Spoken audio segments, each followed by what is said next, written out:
Hi, everyone, and thank you so much for checking out this watercolor class. I hope you will join me for this exploration. In this class, we're going to be going far beyond just using your watercolors to color in big areas of a drawing that you've already made. Watercolors can make amazing effects.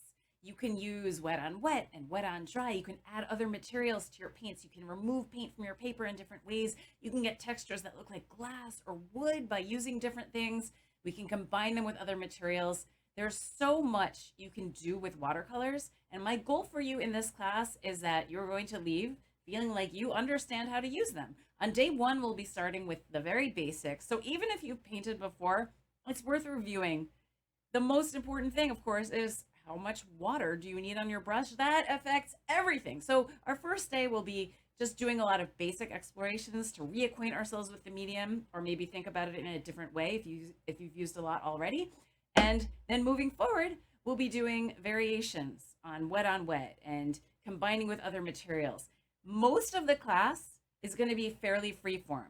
I want this to be very technique oriented, very process oriented, meaning I'm not going to be going, copy what I'm doing and you will have this exact painting. There's one day when you'll kind of copy me, but most of the time I'll be demonstrating techniques and then you just go off and do them. So you'll end up with a lot of pages of cool textures and colors and gradients, all sorts of really cool looking things that you'll be able to paint on or draw on later. There'll only be 2 days when you do things, or 3 days where you do things that look a little more finished.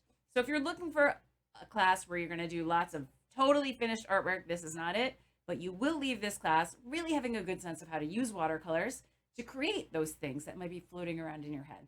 Now, I know I'm rambling, but important note. The most important thing for your success in this class is having decent materials. We're not using watercolor tubes. We'll be using watercolor pan sets like this. And just having 8 colors like this is plenty. You don't need a set with 400 colors. And I want to make sure that you know your paints work well. So the suitcase sets where you have a suitcase with like pastels and sometimes they have oil pastels and crayons and all sorts of stuff and watercolors. Very often those kits, the watercolor paints have so much binder, which is what holds the color together, that they don't make very good colors. If you have a suitcase set and you know it works already, great. If you do not yet have a watercolor set, please buy one like this. There are a few really cheap, like relatively affordable brands like this one. It's just between $4 and $7, and Crayola is also decent. This is Prang. You'll need a couple of brushes, and the most important thing of all, see what that says?